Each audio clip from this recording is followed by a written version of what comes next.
Hey, what's going on, everybody, and welcome back.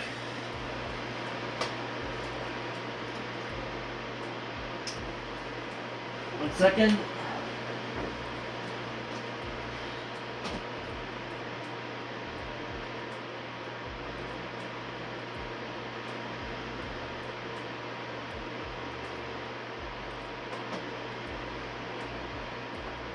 Okay.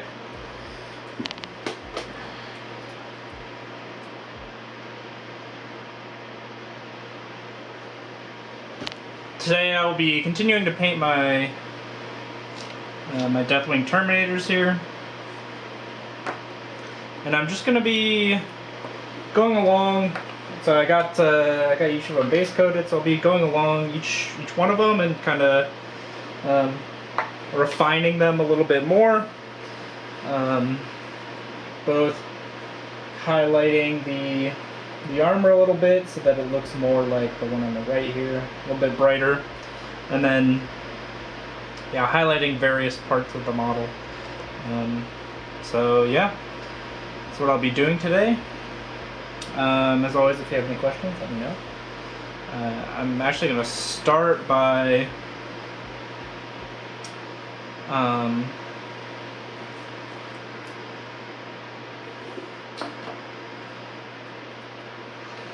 I'm going to start by doing this guy's power sword a little bit.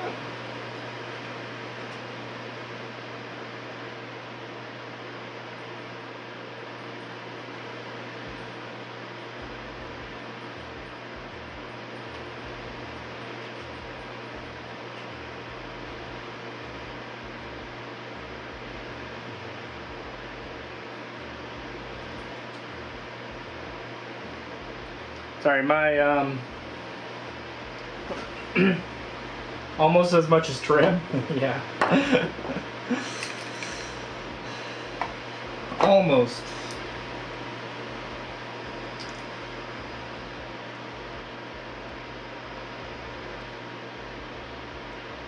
I'm going to start by adding a little bit of black in. Just covering the sword in black to start. It's a nice solid place to start building up our highlights.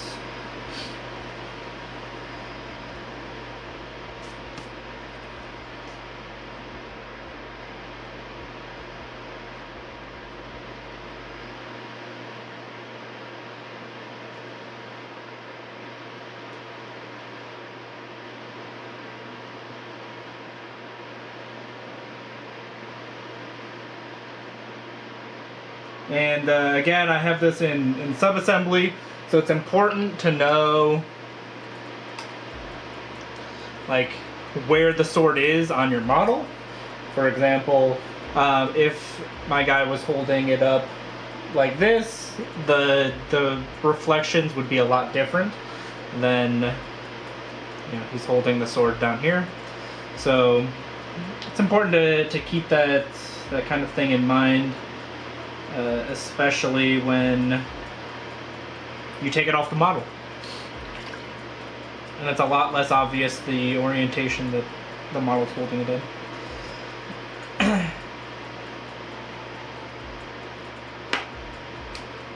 I also need a trusty index card here.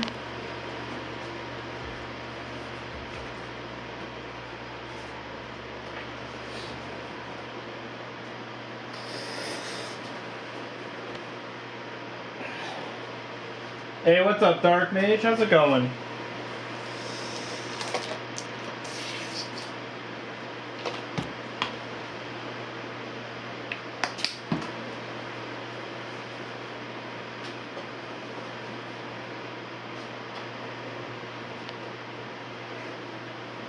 And our trusty white ink.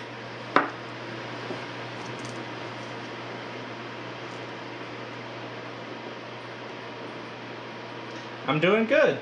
Thank you for asking.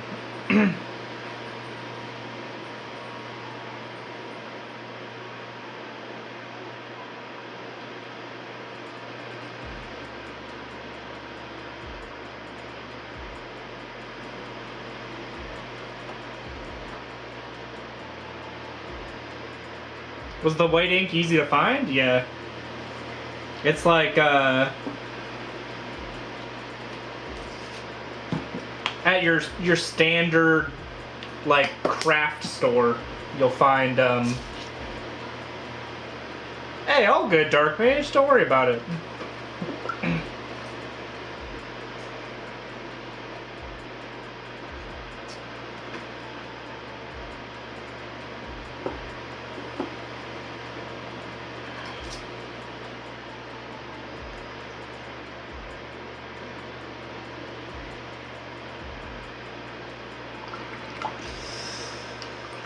All right.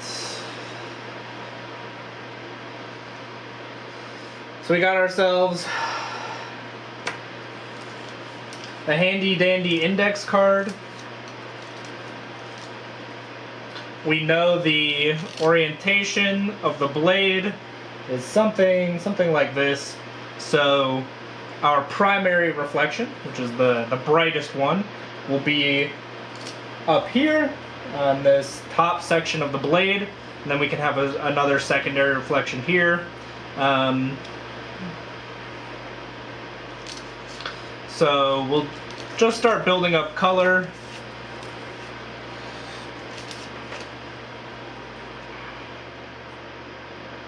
Or building up light here. We have our white ink, which is just kind of like, you know, spraying light onto your model. So we start off with, like,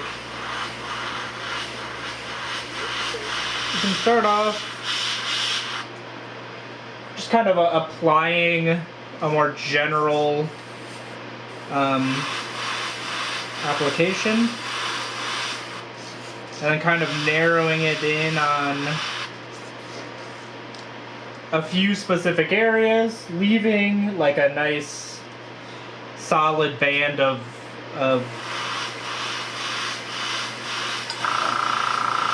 black.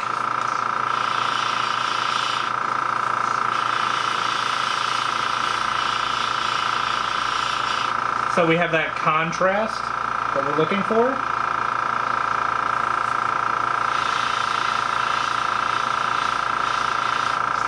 And because we're building up, oh no! No!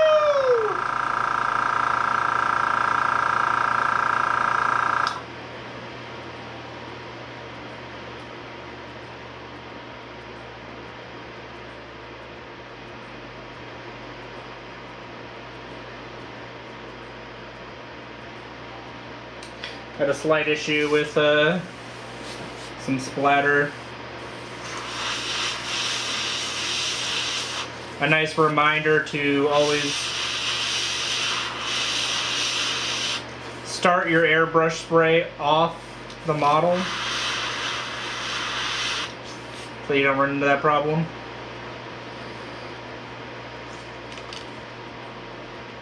So you get a nice, some nice reflections there.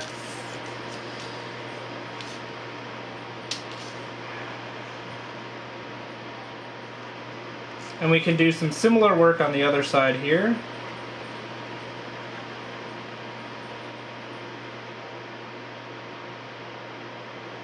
We will be kind of toning down some things. Why use a index card instead of the goopy stuff? Because this gives us a very nice straight line. Because of the shape of the sword, there's a hard line where the reflections will change because there's a change in the angle of the blade. And so when we can use the index card to create those harsh transitions in the highlights that give us a nice effect that's, you know, a little bit more realistic. It's hard to get that.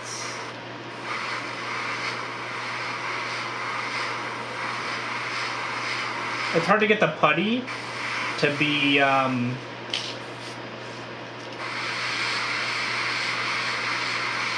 to get a nice straight hard edge like that.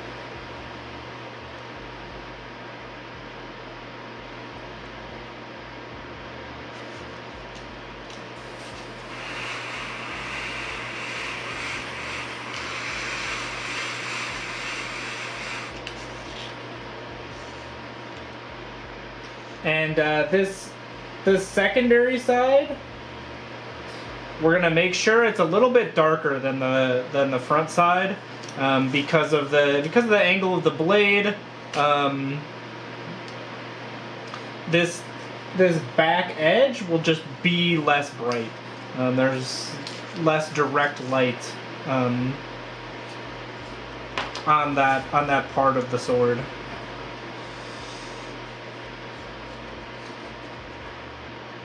Alright, now we can come in and do the second half.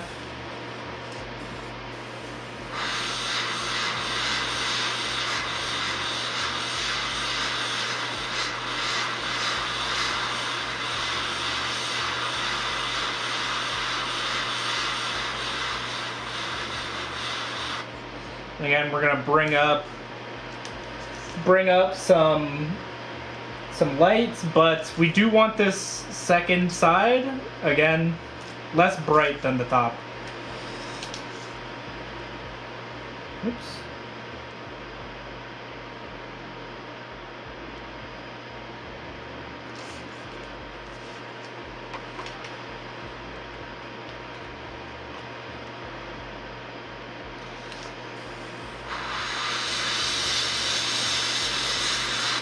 Let's extend it a little bit more.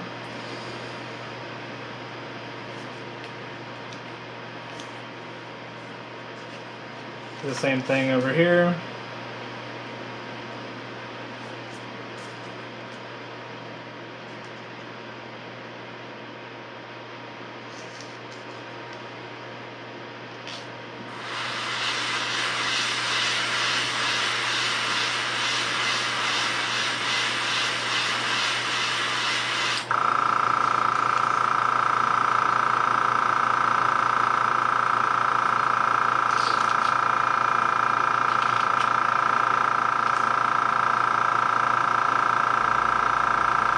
There we have our nice kind of non-metallic metal pattern there.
The next thing that we can do to kind of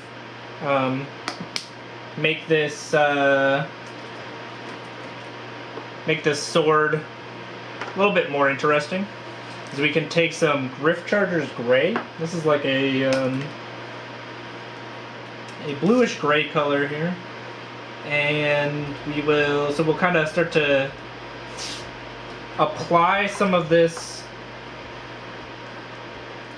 color into the mid-tones and shadows of the blade to give it a nice, like, bluish tint.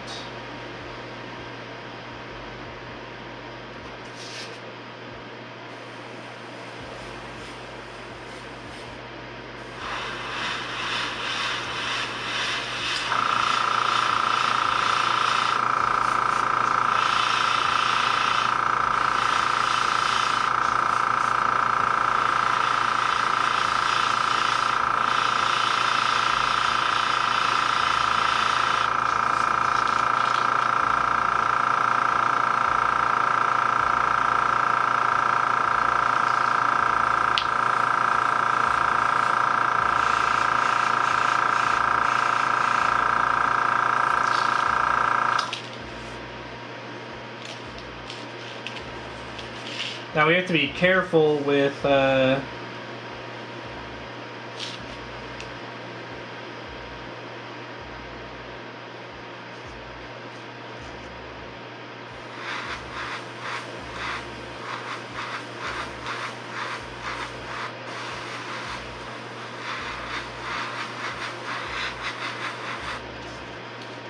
how we hold the sword, because this being a contrast paint tends to have a little bit longer drying time, and so we can very easily stick our fingers in it when we're not supposed to.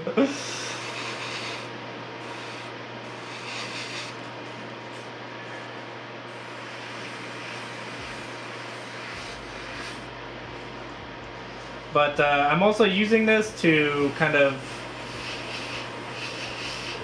restrict the highlights a little bit. As we restrict some of the highlights, you get a more drastic effect. And you also help like tone down like the back side of the sword and focus up. The backside of the sword and other places that shouldn't be as bright.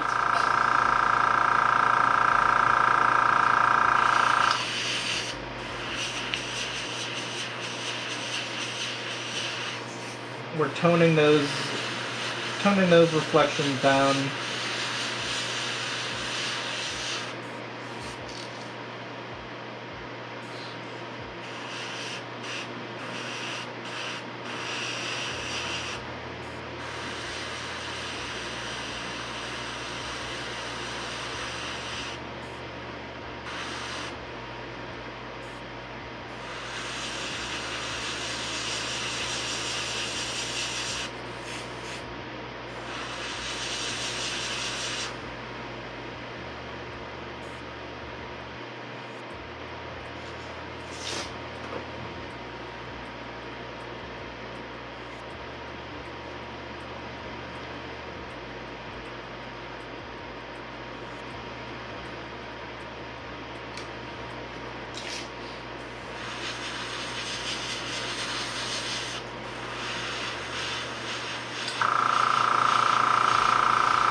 Then as a final step here, we can come back in with the white ink.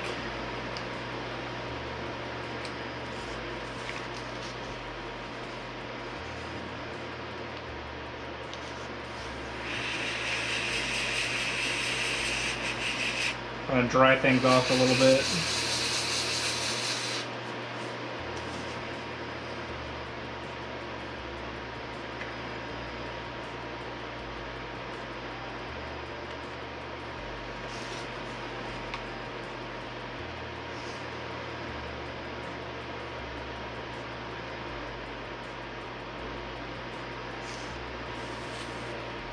And we're just gonna hit those reflections on the top side of the blade.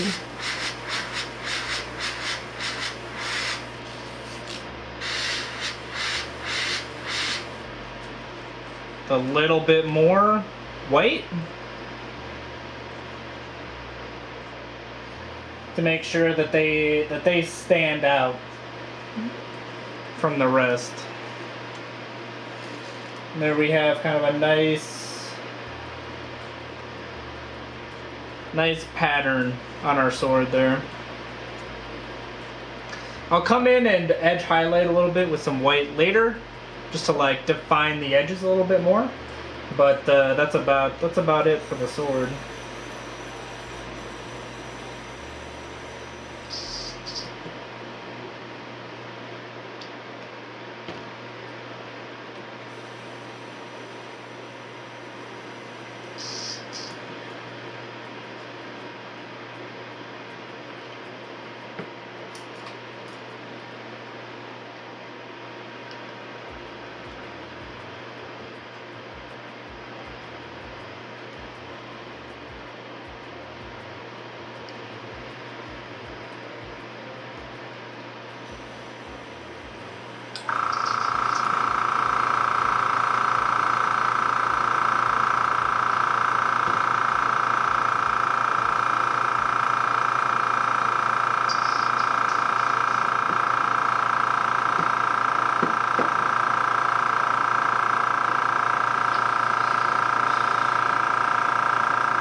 Okay.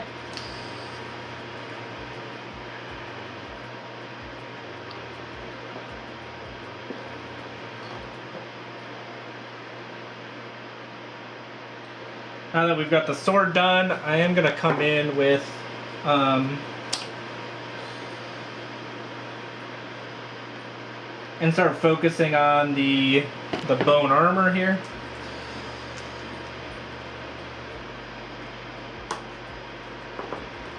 So we got our three colors that I like to use for bone: Morghast bone, XV88, and Screaming Skull.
And we can start highlighting up the armor a little bit.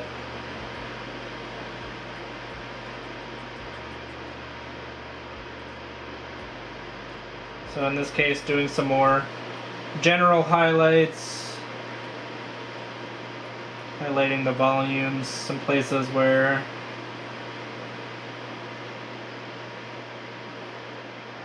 maybe I didn't get enough Screaming Skull in my initial, or either Screaming Skull or Wraithbone.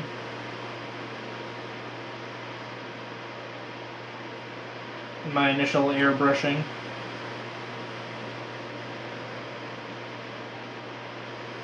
Also, as a tip for if you are doing something like if you're doing brush work over airbrushing,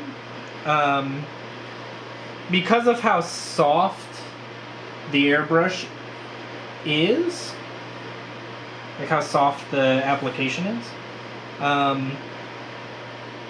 oftentimes you want your first highlights to be the same color that you ended off with, right? So if you ended with Morghast Bone, you want your first highlight to be Morghast Bone, because you will be able to notice the difference between like, the paint applied with a brush and the airbrushing. So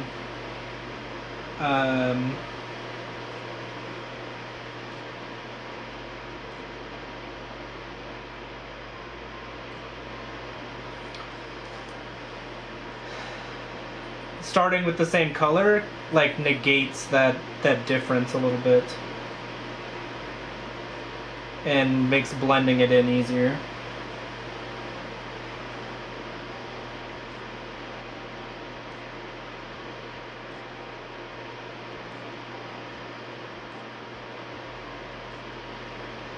Now I'm coming in with Screaming Skull here.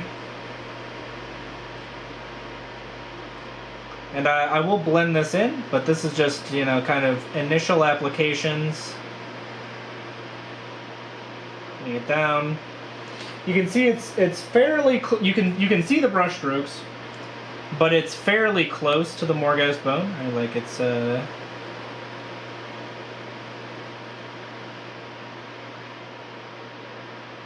not too bad. So we should be able to come in here and blend this in fairly easily.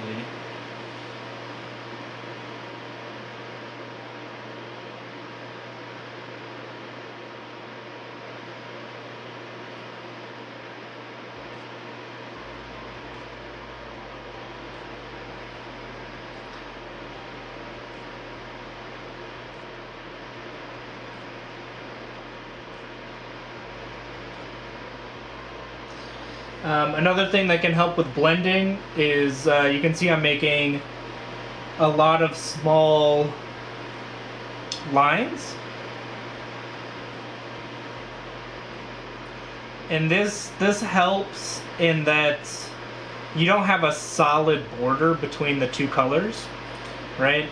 You'll see like there's some irregularity in the length of the lines that I'm making.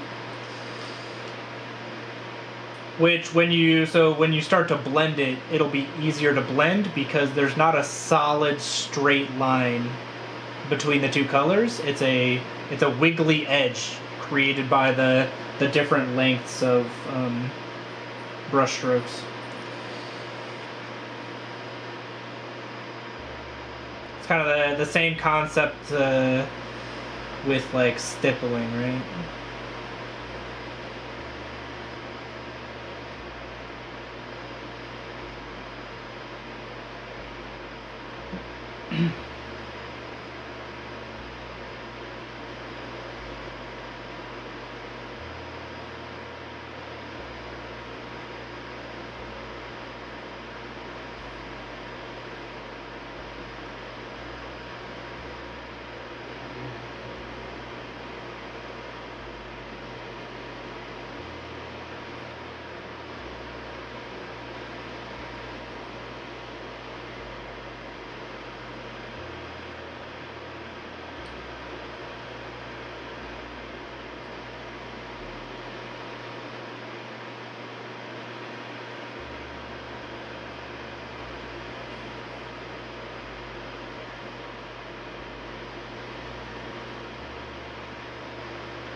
And there's no hard rules for when to use, each paint.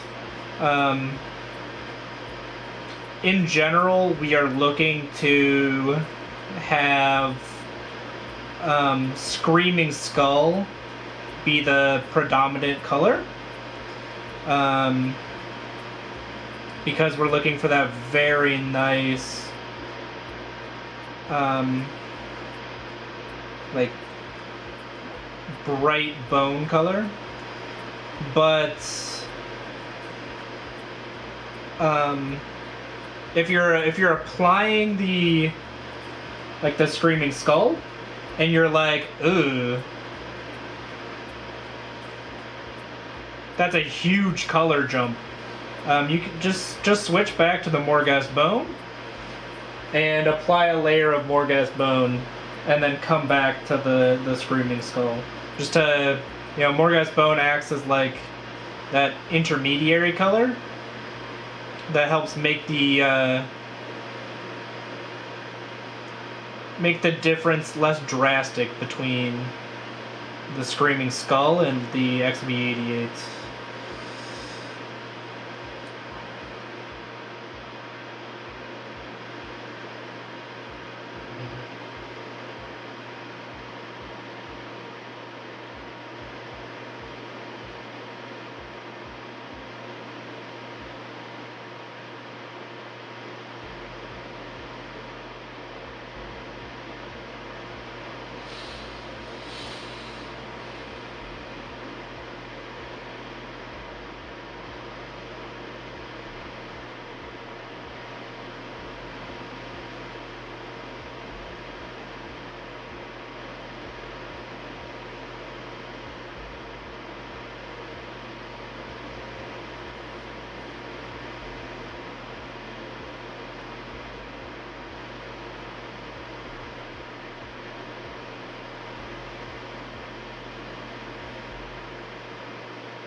Hey, what's up, Pointless Alibi? How's it going? You doing good today?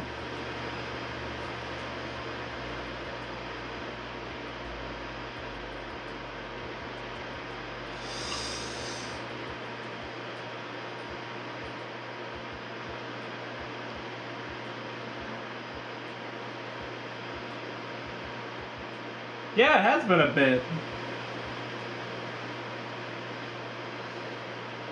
Well, that's good to hear. I'm glad you've been doing well.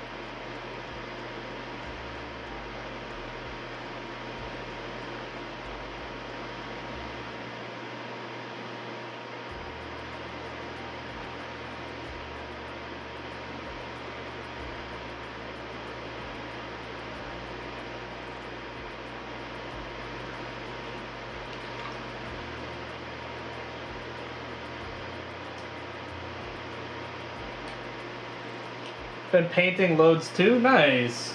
Well, I'm glad to hear you're doing better.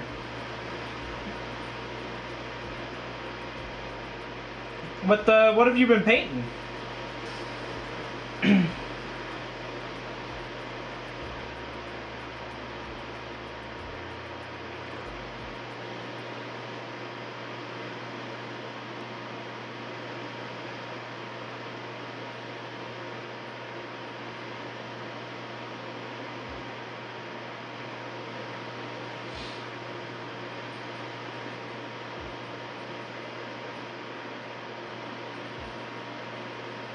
Black Templar, Skaven, Stormcast? Nice!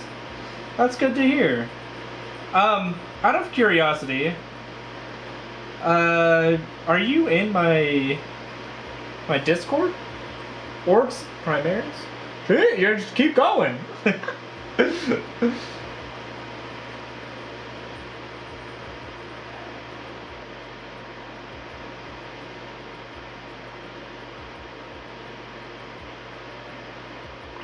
Yeah, thank you, Sleepy, for getting that in chat. If you want to, Pointless, you certainly don't have to, but I always like to see what you all are painting up. You guys always get to see what I paint, but I don't ever get to see what you guys are cooking up. So if you would like, join up, maybe post some of your more recent models that you've painted, or just your favorites that you've painted, in the last year or so.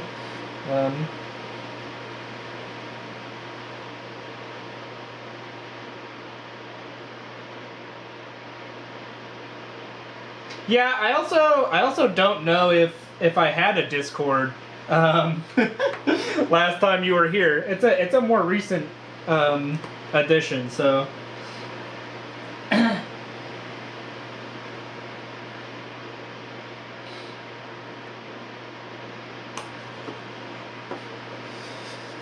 Nice. Good to hear it.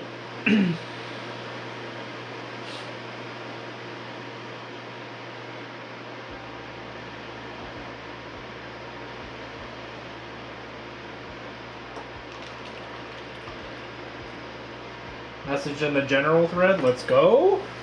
See, do I have Discord up on this monitor? I do not. Let me drag it over real quick.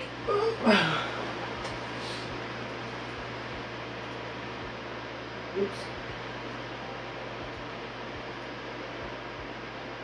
Nice. Let's go.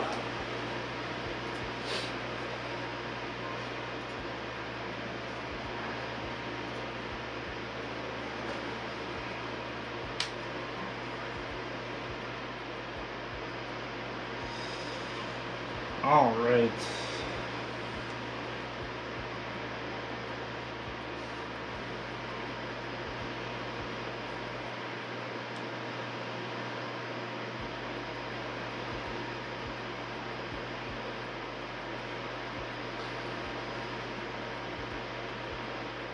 So yeah, I'm currently just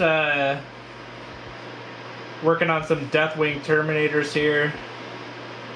Doing a little bit of highlighting, especially on that nice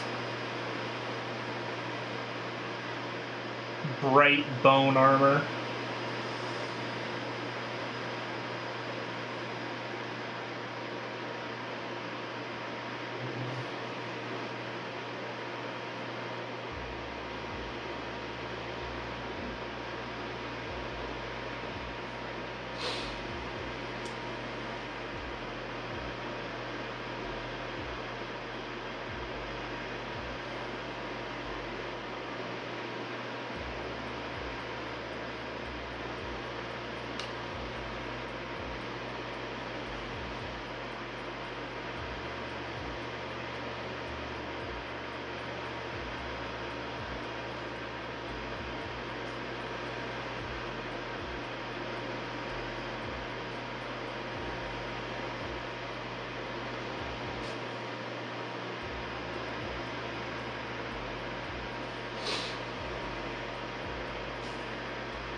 I don't think I'm gonna go too crazy with blending today.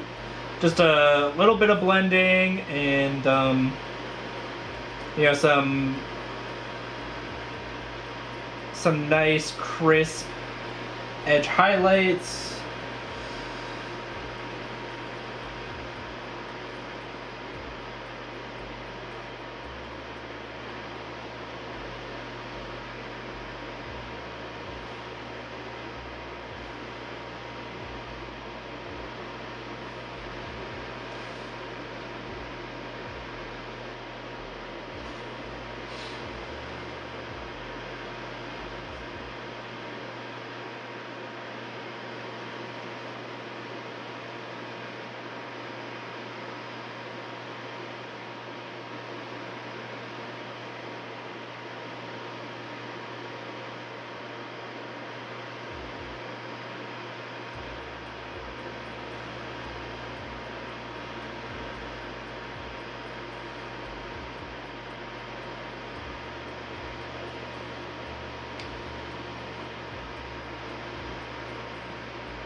Just a quick comparison.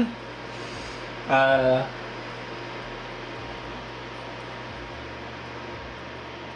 should see that this guy is a little bit brighter than the other models. Probably do a little bit more on this guy to bring out the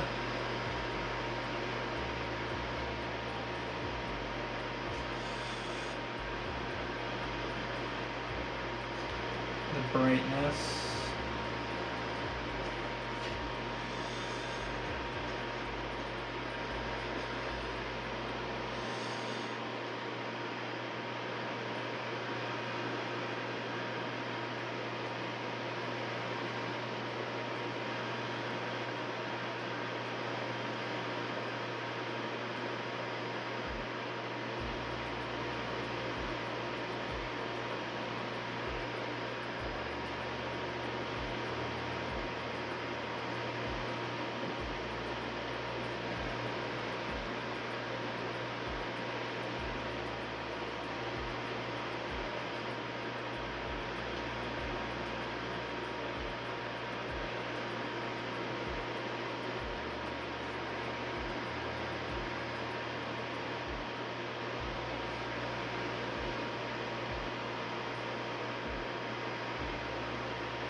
Yeah?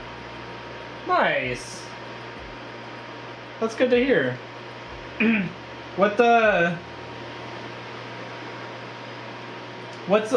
your favorite model that you've painted recently?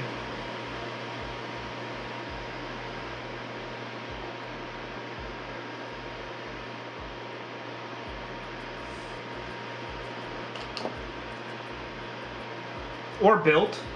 Maybe you haven't painted it yet, but you're excited to paint it.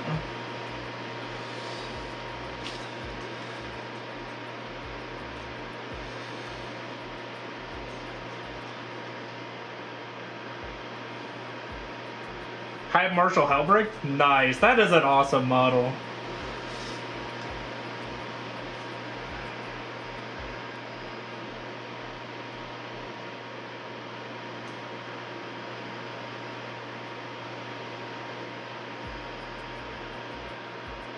Personally, I really like the Emperor's Champion from the Black Templars line. I think that's a really cool model. But like the Emperor's Champion, High Marshal Helbrick, Grimaldus, all bangers. I love those models.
Have you also been playing 40K recently, or just painting?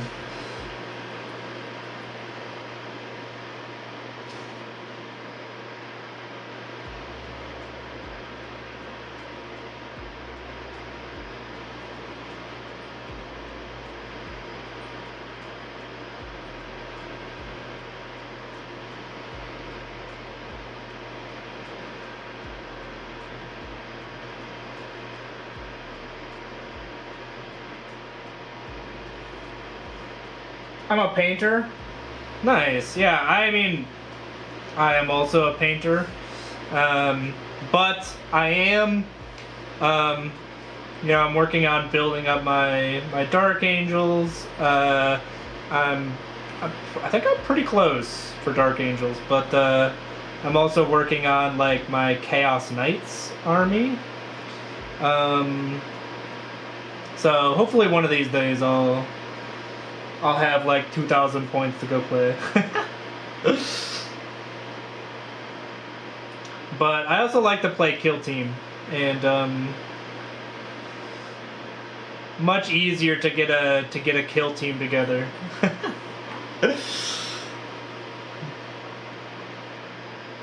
So that's the game I usually play.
I have the Skavenite kit. Yeah.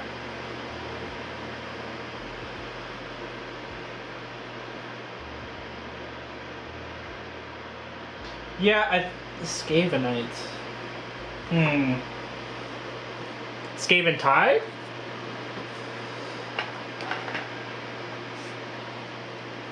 Perhaps?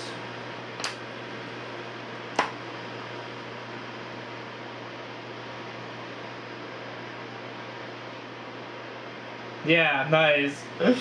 Yeah, it's not quite the same as Kill Team. Kill Team is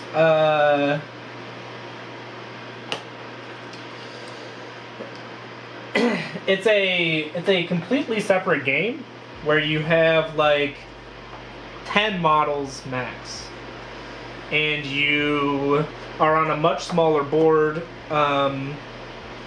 and it's kind of the most distinguishing factor is that it's alternating interactions.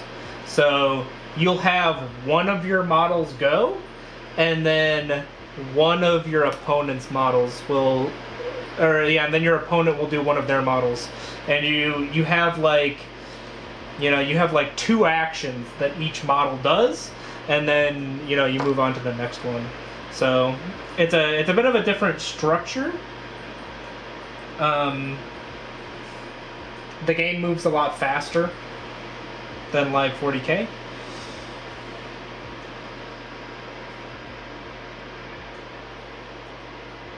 I went for the starter kit, so it's like 50 pounds cheaper. Yeah, the starter boxes are really good deals. Like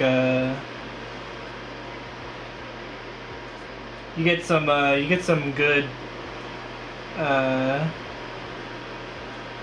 lot of good models out of those starter kits.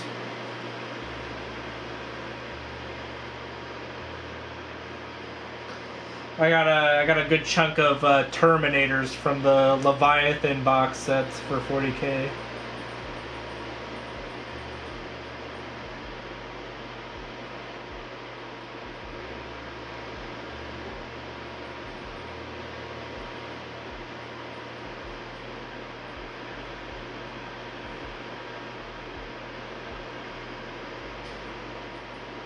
Yeah, the only problem is you don't get all the models. Yeah, that's tough.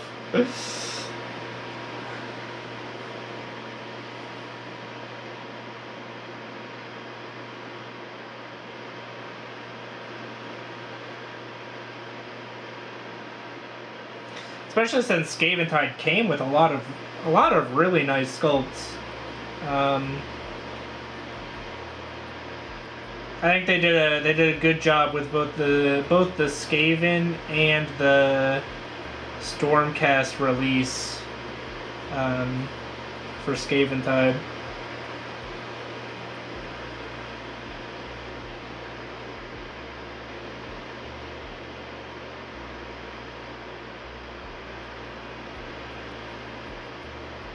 My pile of shame has grown. Yeah, that's always tough. When you're like, I really want this, but I do have quite a few models to paint.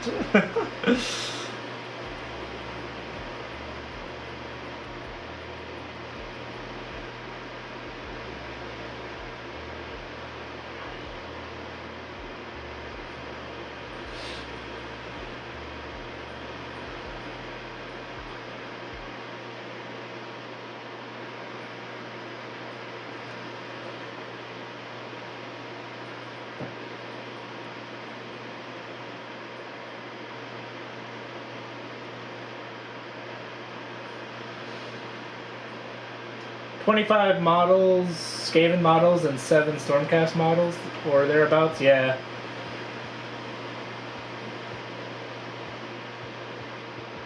I go for the smaller kit so the pile doesn't look as big. See, that's strategy right there. Those are some pro strats.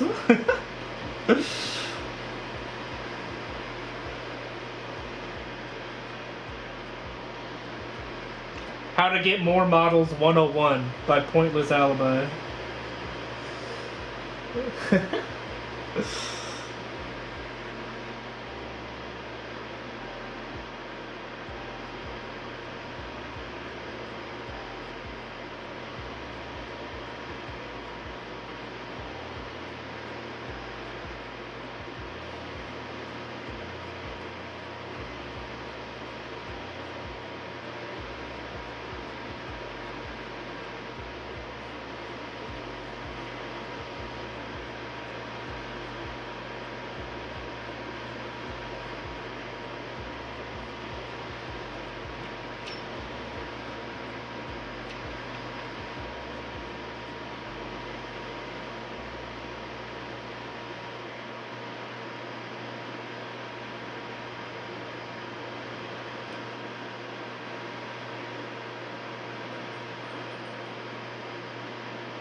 Yeah, no problem.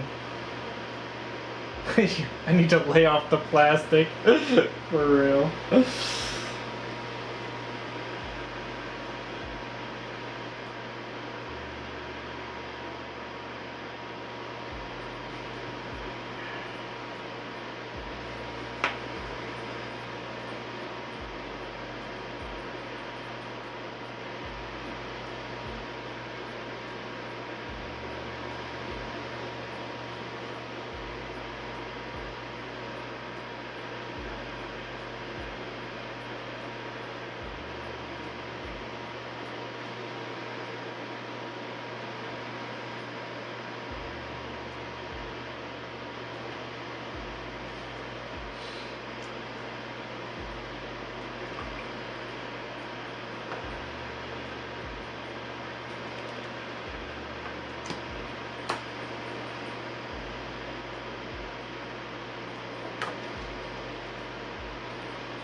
I don't really have I don't really have a way to do that while I'm painting, so sorry, but maybe I'll look into setting up that kind of thing, because that could be fun for you know, have like hobby hangouts with chatters. That's a really good idea. I'll have to look into how to get that set up with my current setup.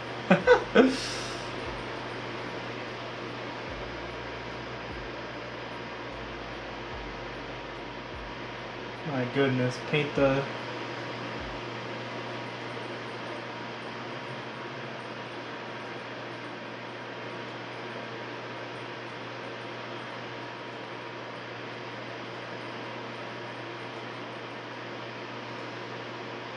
I believe we have a Discord channel for that purpose. I mean, the original purpose of the Discord channel was to have a place where people could send send pictures of their models, but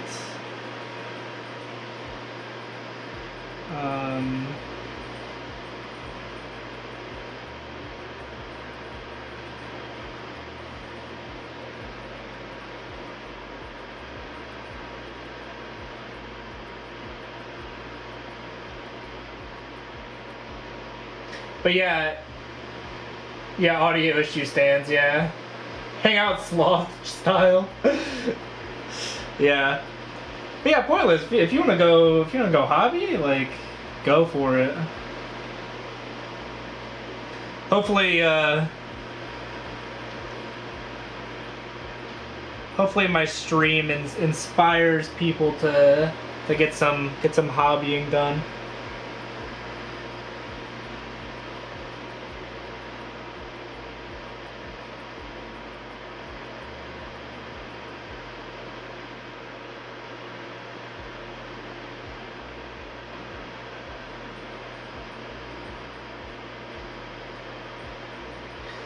To get up nice and close for these the smallest feathers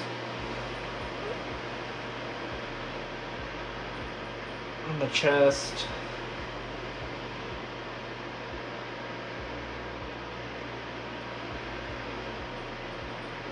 My goodness.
Alright. Where is my contrast paint?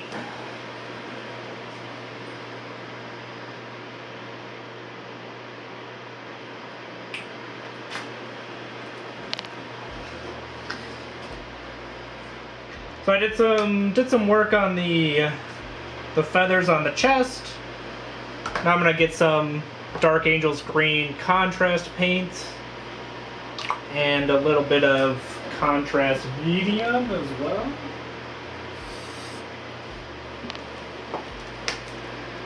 Nice. I'm glad you're back. A little bit of contrast paint, a little bit of contrast medium. And we're just gonna glaze over the chest piece here.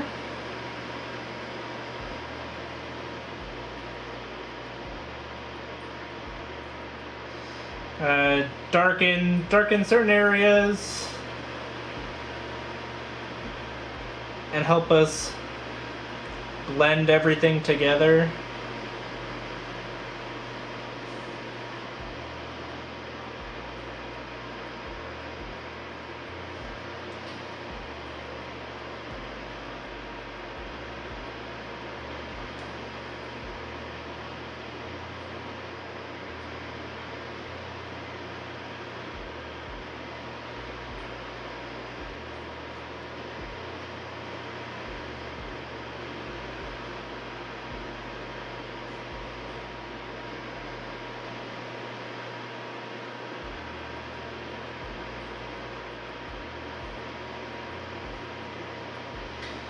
make sure that we maintain that Dark Angel's dark green like aesthetic.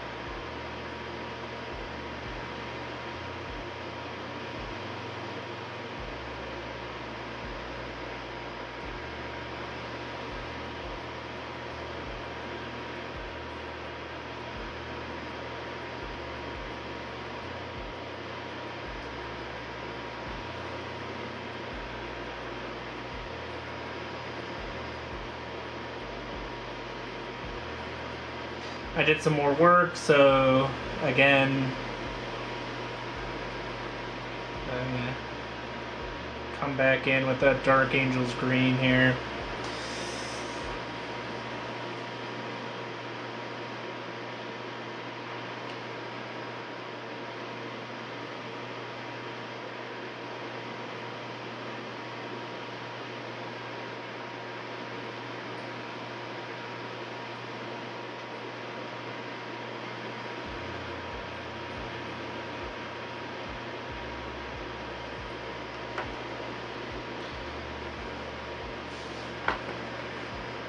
And we're going to be doing a similar thing with the red here. We're kind of building up our red, like, you know, starting from corn red, and then Mephiston red, and then Evil Sun scarlet, a bit of Wild Rider red too.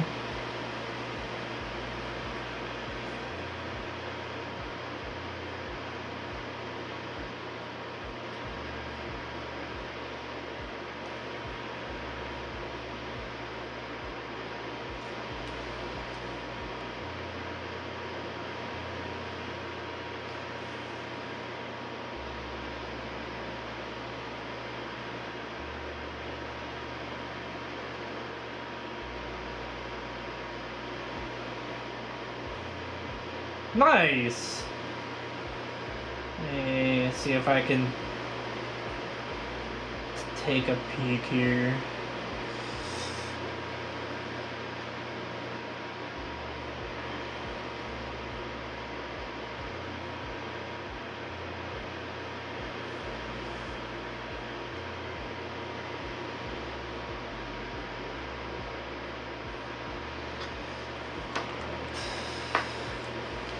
I also have to, I'll take this moment to quickly refresh my wet palette here.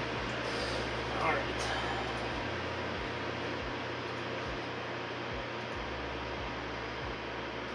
Sheesh!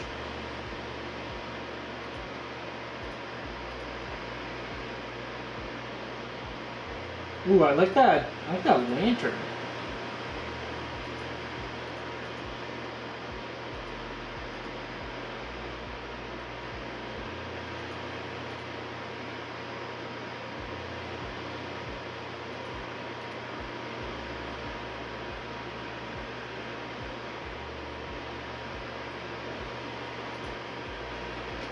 Nice.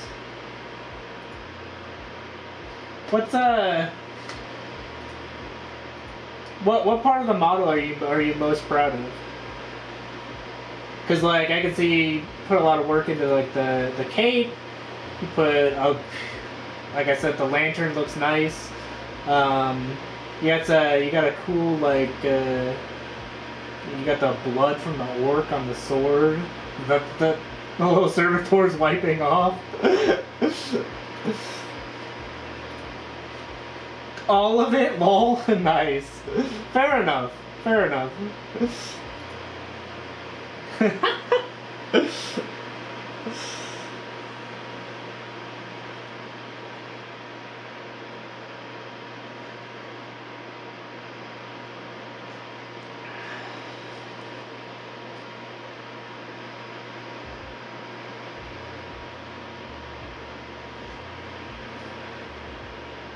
Besides the dragon I did that took me 5 months, this is the best piece I did. Nice. Yeah, that's awesome.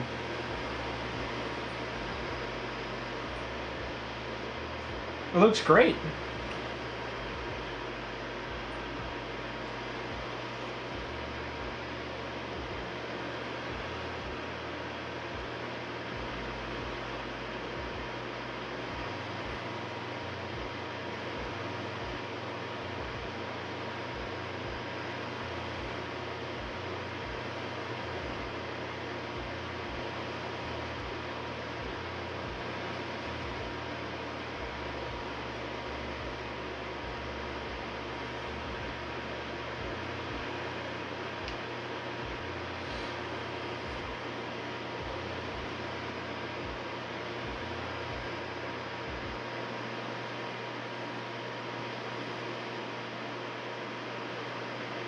Took me about a month to get everything painted separately and put together.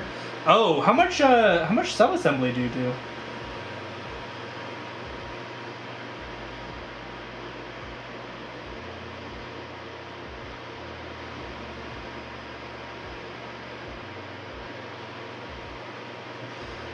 Cause I do a fair amount of sub-assembly, but I don't do a lot.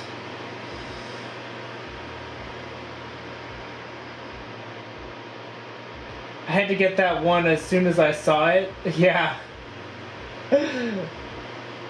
Braid peer pressure. You get into it without reason. Sub-assembly, sorry, that's when you when you don't fully assemble the model before painting it. And you paint parts separately.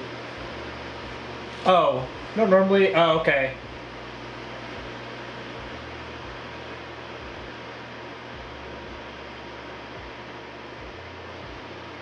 Don't normally sub-assemble? Got it.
Get a little bit of work on those lenses.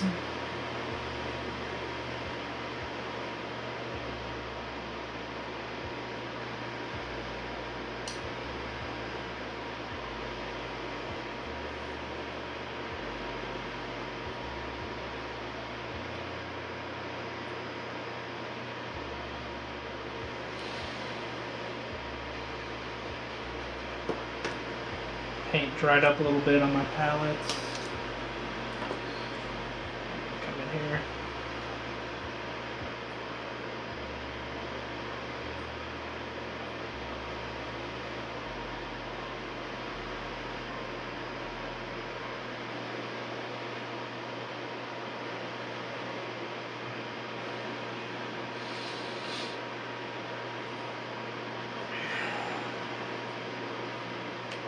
The next thing I'm going to focus on is the crux terminatus. So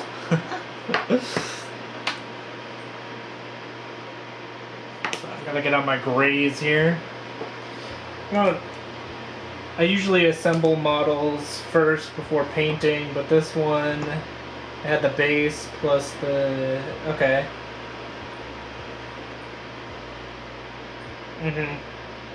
Painted them all separate. Got it, got it. Makes sense.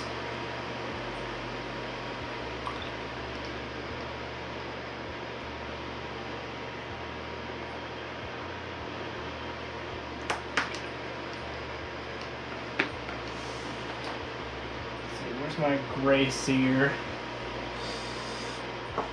I have it out.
Decided to focus on my wet palette. You'll love to see it.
My goodness.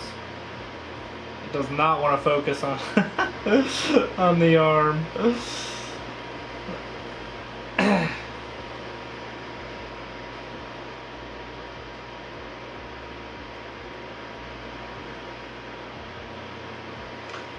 How about the leg? Maybe it'll have a better time focusing on the leg.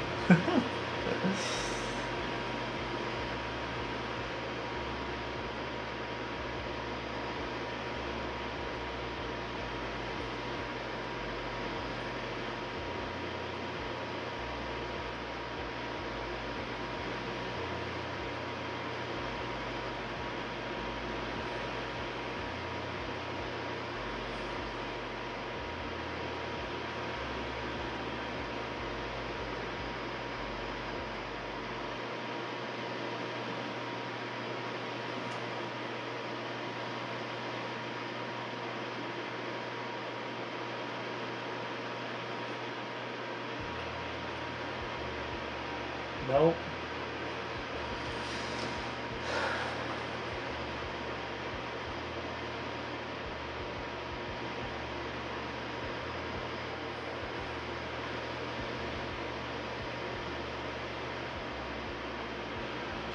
The wet palette is just too enticing.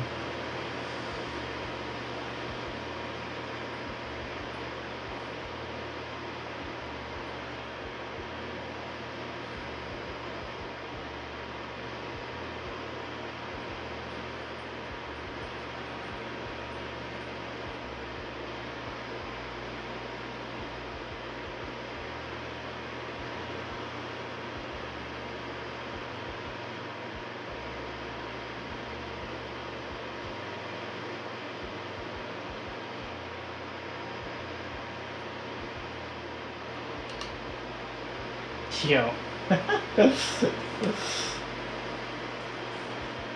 Why you gotta do me like that, huh?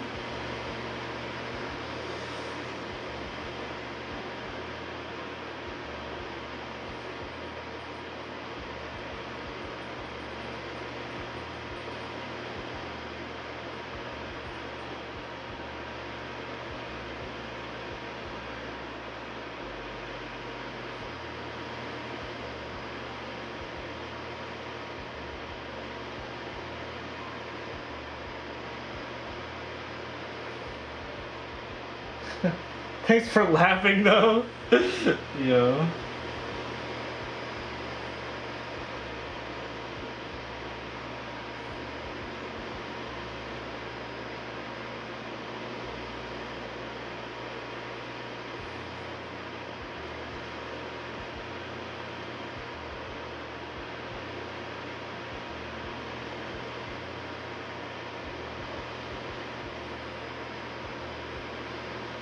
This guy's got quite a few feathers on him. We'd love to see it.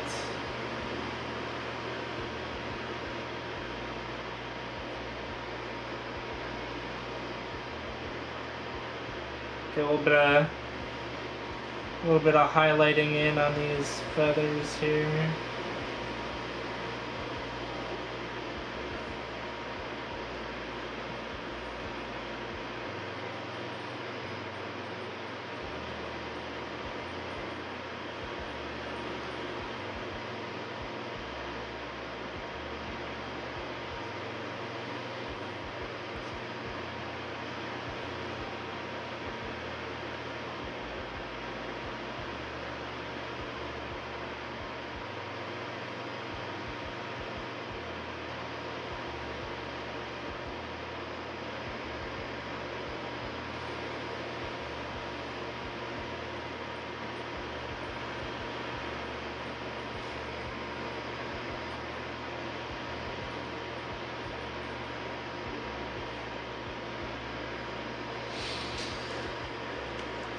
Alright, and then I like to use Griff Charger Gray, again, for my white, but nice and thinned down with like a contrast medium.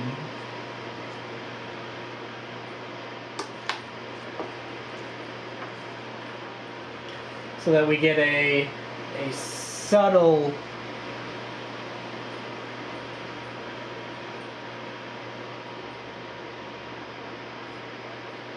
grayish blue tint.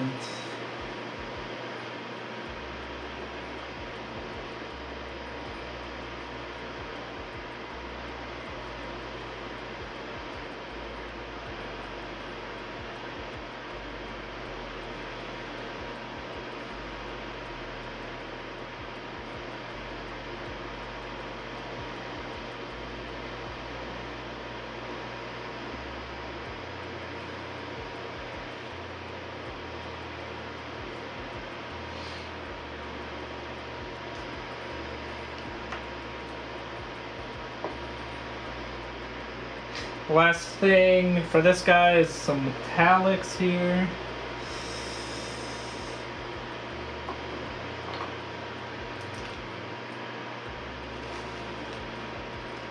Oops. Kind of a lot. Kind of a lot of gold.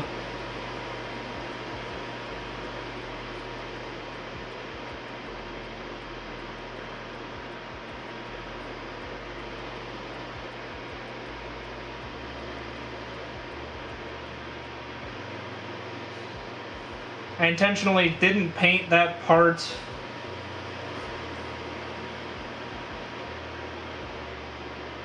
of the sword.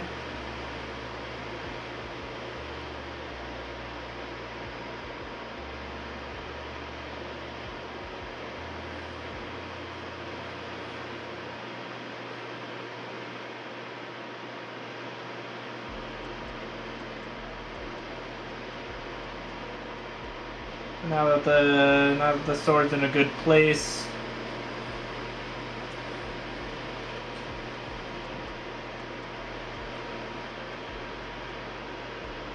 we can come in and touch up the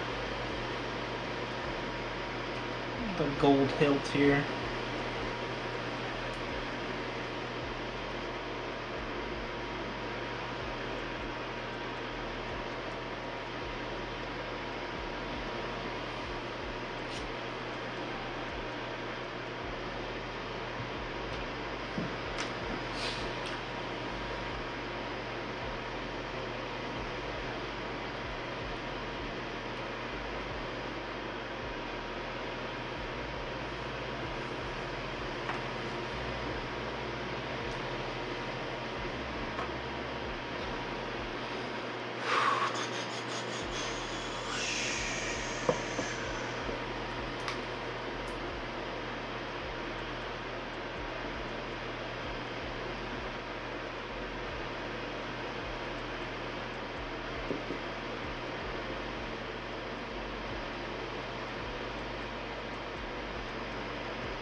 You can also come in and edge highlight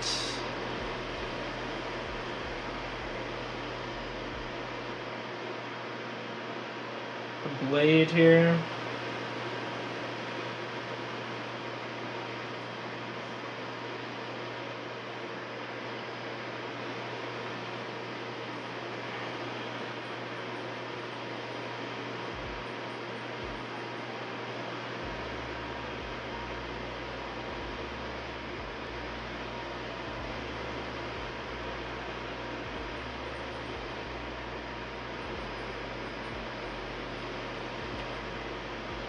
This will finish off the effect.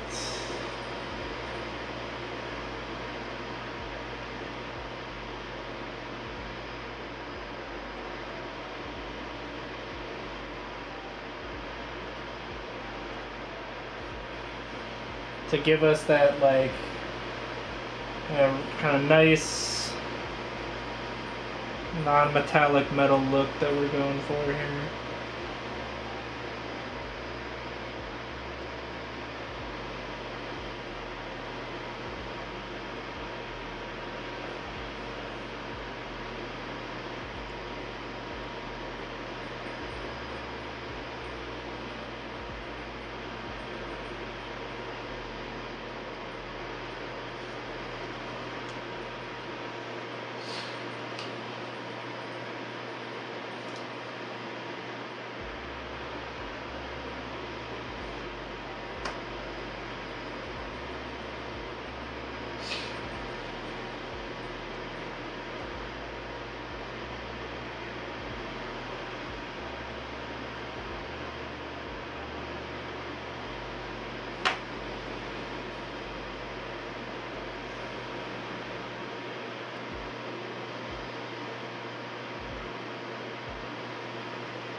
We get out our top tier shade paint here for gold.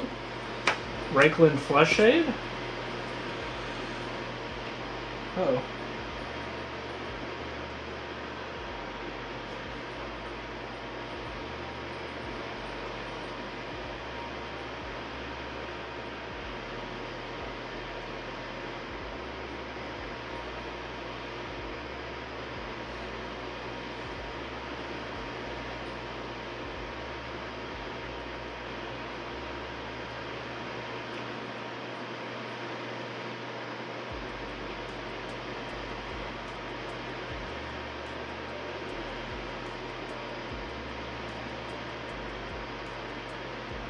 Now, can I do more to this sword? Yeah. Especially the hilt. But I think I'm going to leave it there for now. I think the last thing I'm going to do here is highlight up the silver metallics.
So I started off with a dark silver metallic. And then, of course, I applied gnome oil. Now I'm coming in with like a steel metallic. And,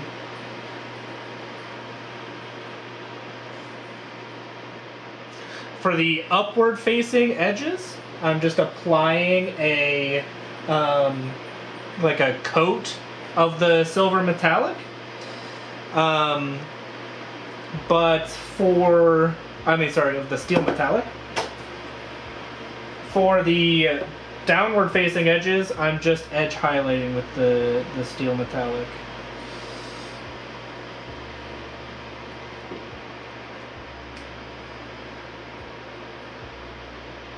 And then for areas where, you know, they're on a slant, I'm just doing a small gradient between the two colors.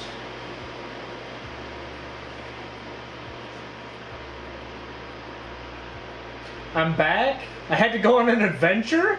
Sheesh! Well, okay. I'll answer your question first, but then you gotta tell me about this adventure you went on.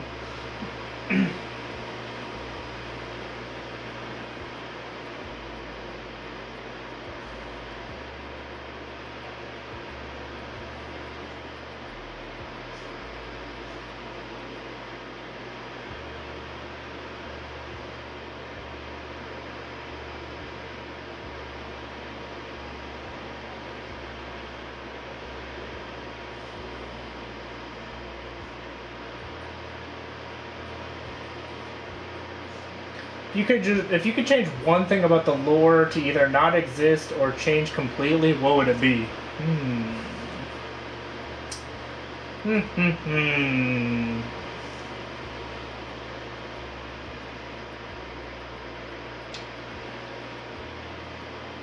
So, if you asked me this question as a child, I would have immediately said, I don't like the fact that the Eldar are like a dying race, and that they're dying out. That always bothered me because, you know, I was a big Eldar fan, and as a kid I was like, no, don't take them away. I literally thought that they would get rid of Eldar. Like they said, oh, they died off. You can't buy them anymore. And I was worried about that for a good number of years. Now,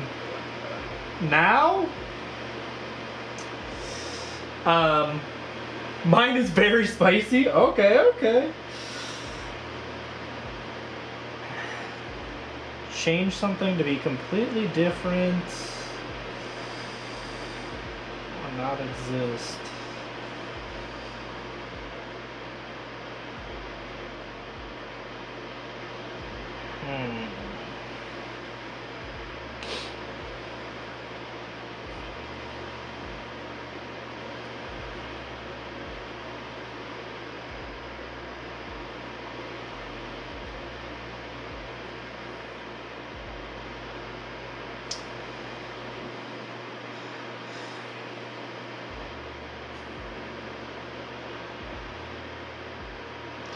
You know, I don't know. How about you tell me yours, and then I'll keep thinking about it.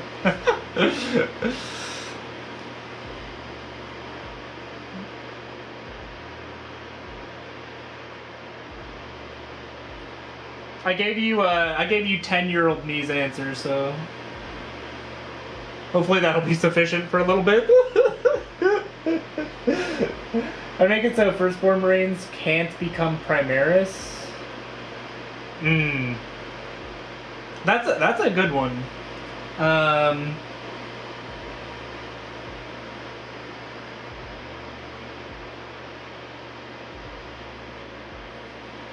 Yeah, it would make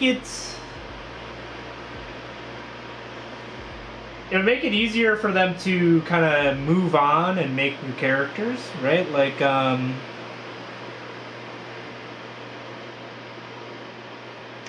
if you had like the firstborn characters like start to die off in the lore, and then you could make new Primaris Space Marine characters. Instead of just having the old ones be, you know, I think they call it crossing the Rubicon, right?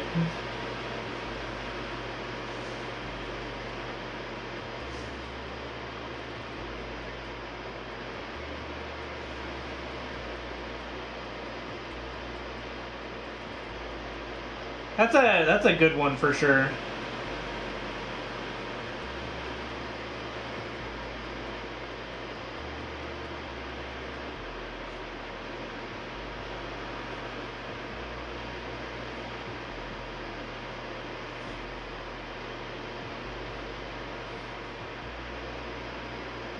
I think what they tried to do was cool, but it's limited them quite a lot going forward. Yeah.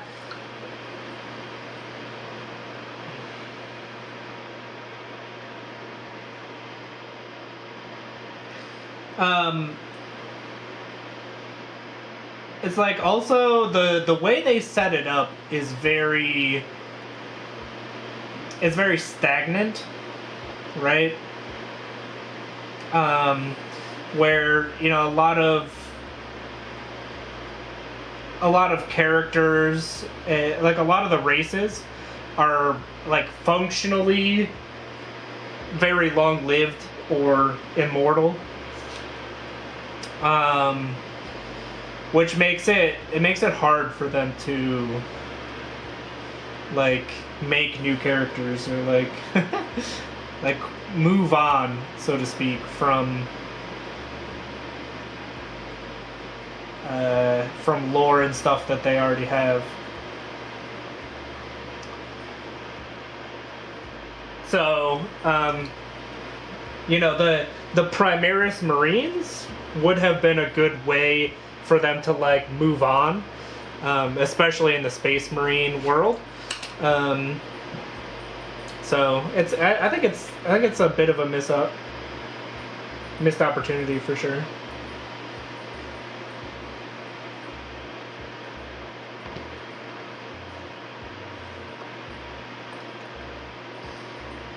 Space Marines had lore explaining the scale change, but things like Cadians just got newly sculpted models with zero lore explaining why.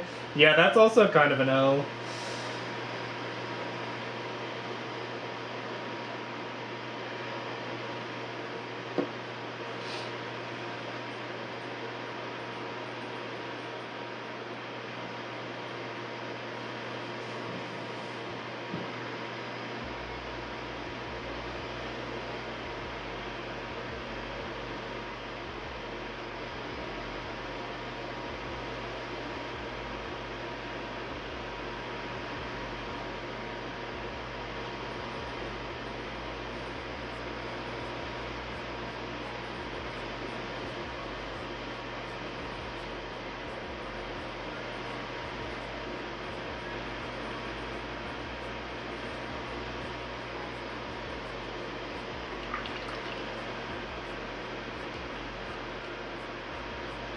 Yeah, the only thing is, Games Workshop was trying to is like trying to get rid of Firstborn, so it's like it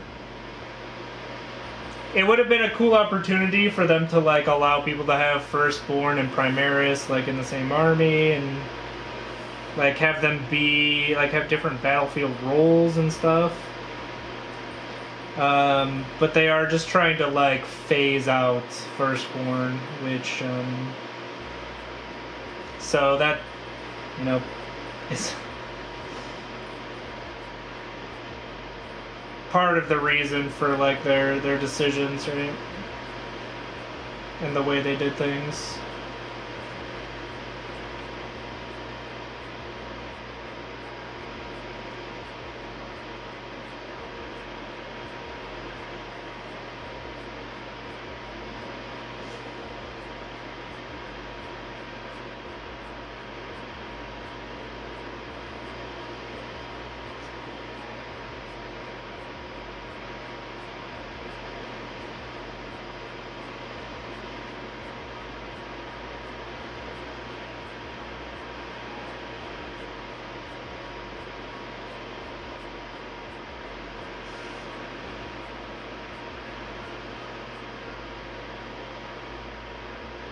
You've got me thinking about Eldar.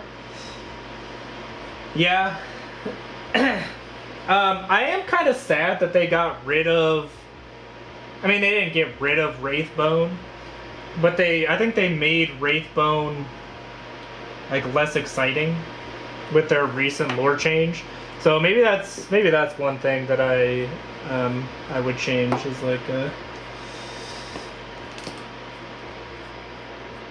Control Z, revert, go back.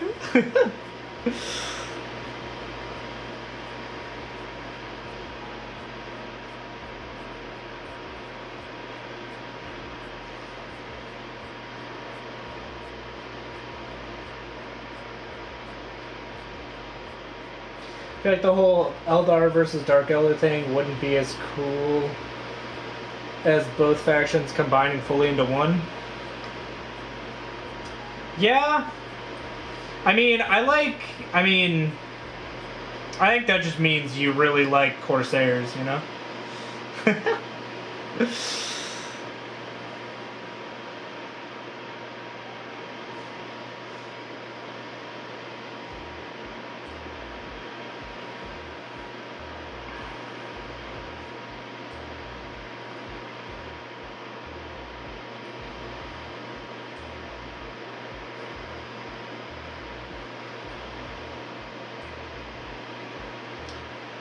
Personally, though, I'm fine with them being separate. Because they do have like pretty distinctive aesthetics. And they're pretty different lore-wise. So I think it's okay. I'm a Dark Eldar over regular Eldar every day of the week, yeah. See, I'm the opposite. I like that, like, very, very clean aesthetic of the Eldar. I think that's really cool.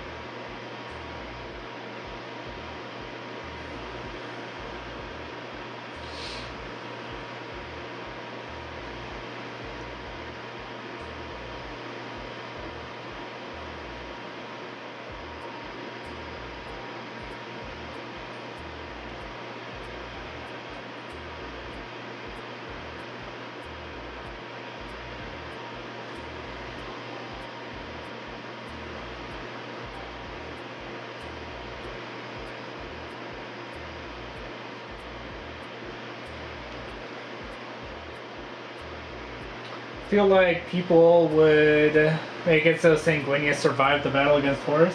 Yeah, that's a solid one.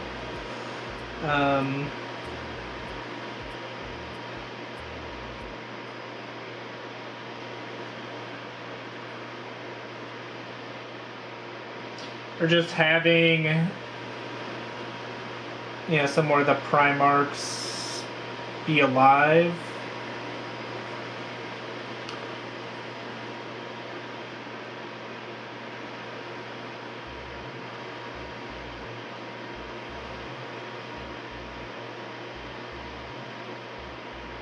Could be more interesting.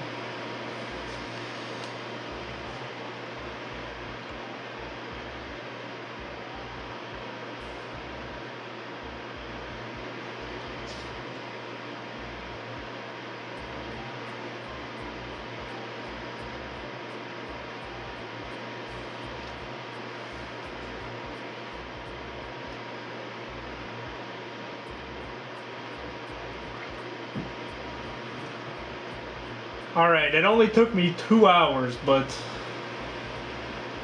we kind of finished off this model here.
My adventure was I went and picked up 500 points of Space Marines. Sheesh! Yo! That's amazing! I was zooming, I never turned down free Warhammer for sure. What? I just find it like on the side of the road or something? Like.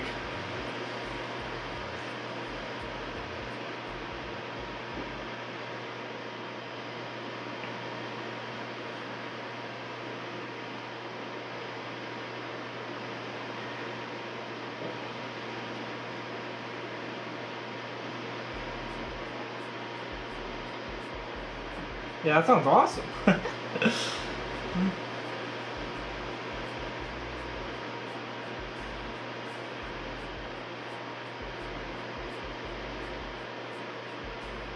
That was about 5 minutes away. Nice.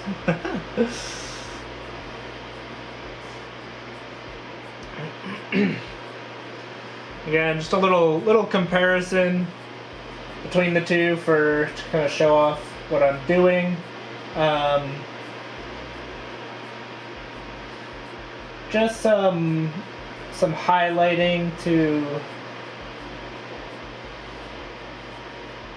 bring up the bone armor a little bit, and then the red and green,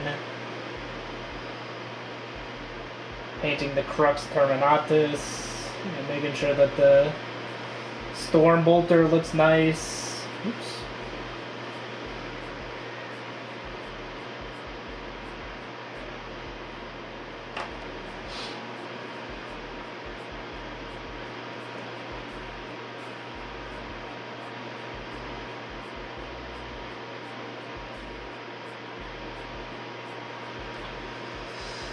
One last thing that we could do is kind of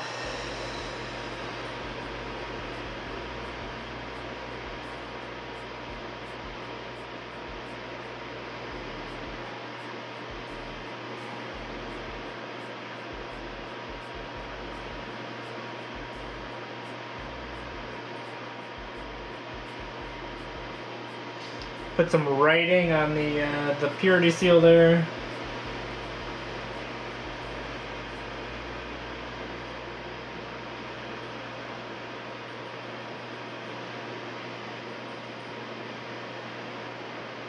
I like to mix in a little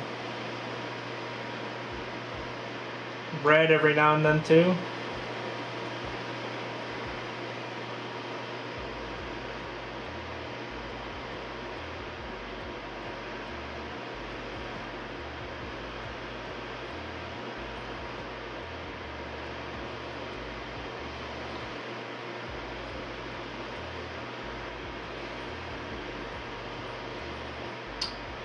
Probably not my best work, but try better on one of the other ones.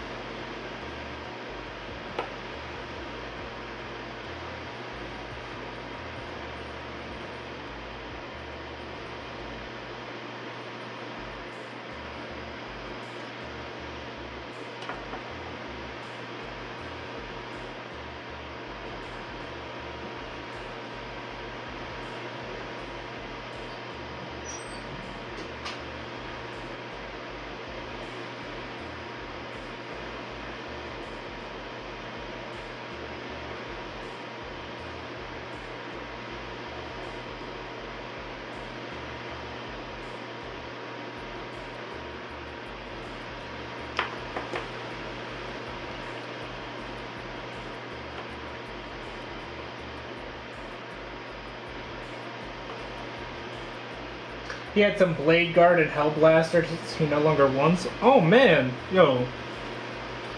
Send those Hellblasters along?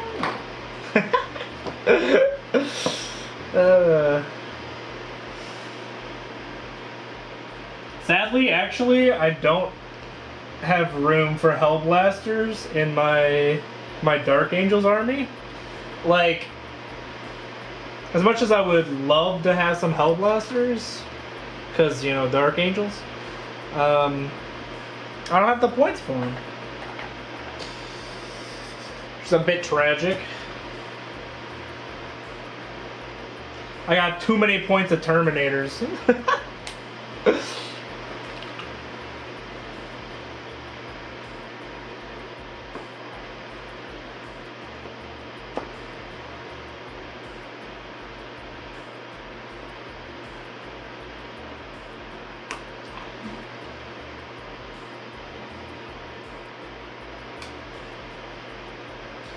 I maxed out on Hellblasters and Terminators. I have a condition. I mean, bro, I can't blame you. Hellblasters and Terminators are definitely some of the coolest models in the range.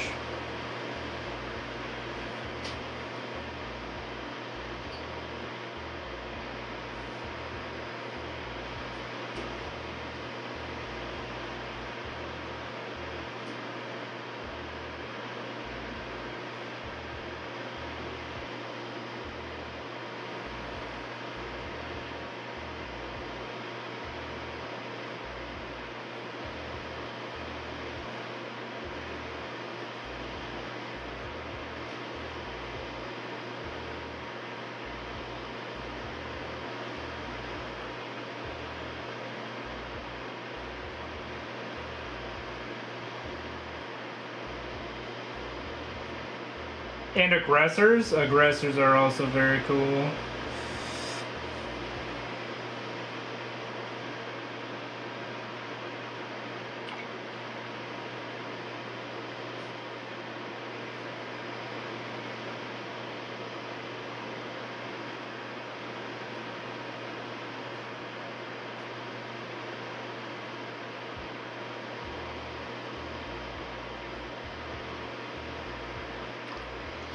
Yeah, let's see. What's my current Dark Angels list looking like?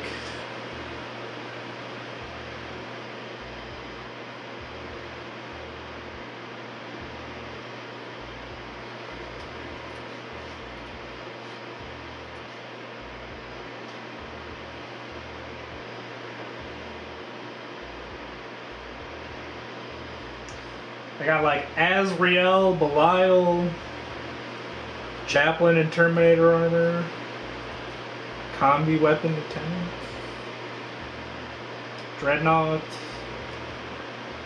15 Terminators. Oh, gotta have a Land Raider. That's required. Personally, can't have a Land Raider, or can't have a Space Marine list without a Land Raider.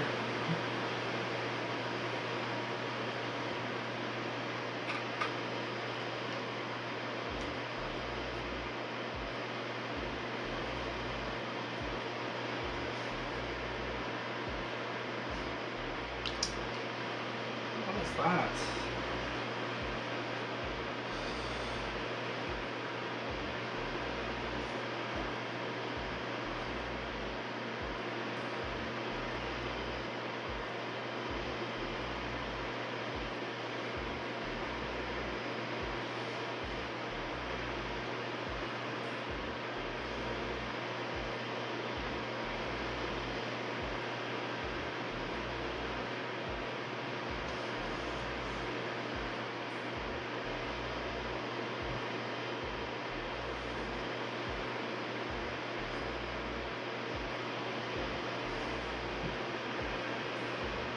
Kind of want to run Chaos with a repulsor. That'd be funny. A little bit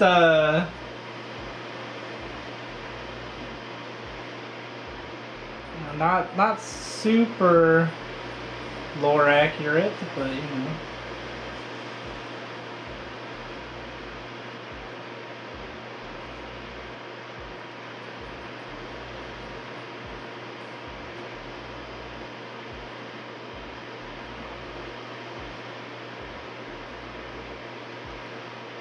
Definitely be cool though. A chaosified grav tank.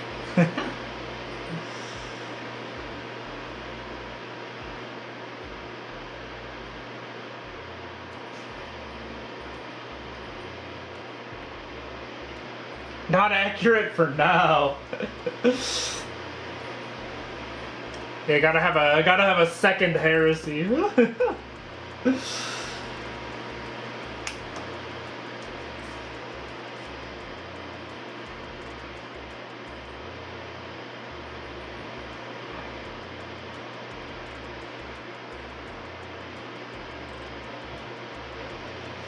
Or just have like a smash and grab type situation where like a hole opens up in the warp and a bunch of Chaos Marines just come out and grab a bunch of like loyalist equipment.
It is hilarious that Chaos source all their equipment from loyalists in the lore, but not even slightly represented in the models. Yeah.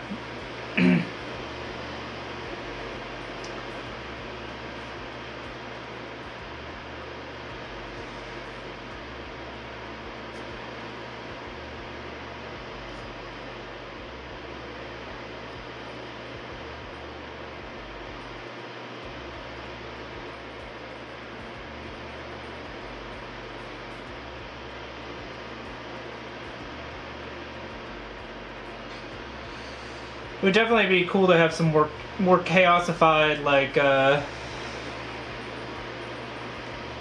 equipment that's like from some more recent Space Marine models.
Here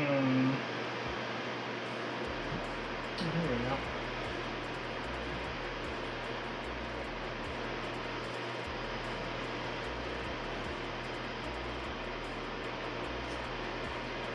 Kind of finish off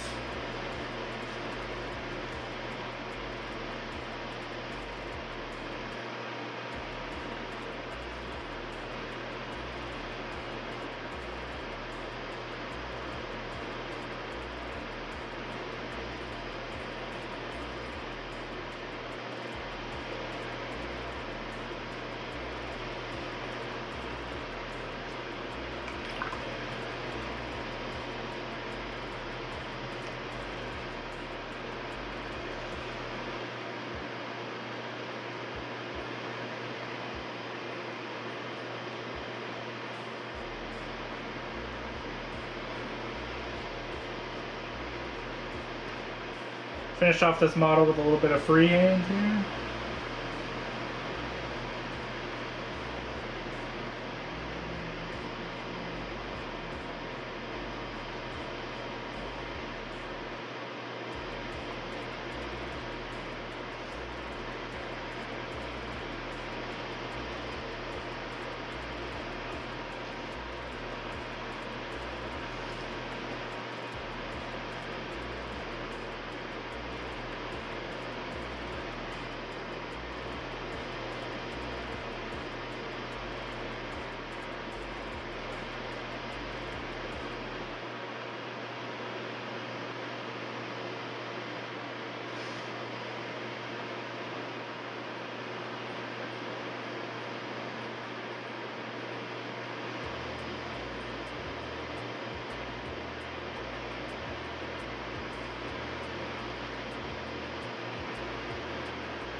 Get a little bit of a checker pattern going here.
nice quick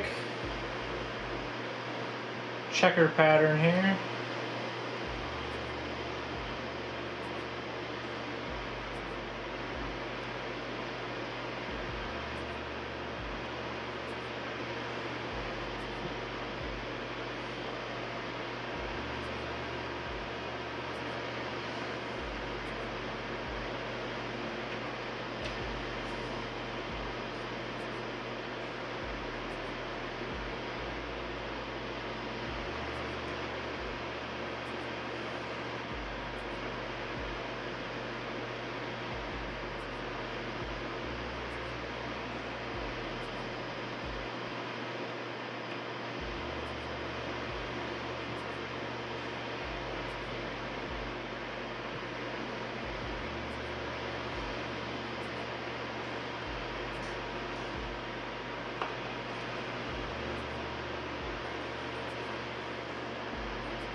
Alright.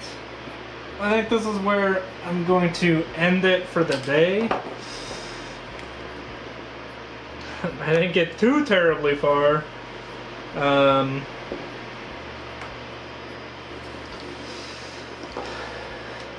But I did get a lot of good stuff done.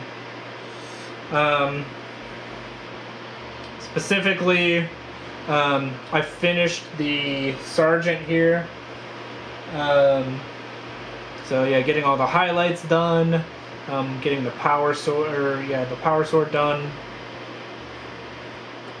And then for this second guy, I got a good chunk of the highlights done. I still have to do the green, the Crux Terminatus, and the and some of the metallics. But I also did, you know, some nice freehand on the power fist. So, Guys, I'm glad you had a good time hanging out. I will be streaming again next week. So yeah, hopefully I will see you all then. Until next time, though, I hope you all have a great rest of your day, and also a great start to your week next week.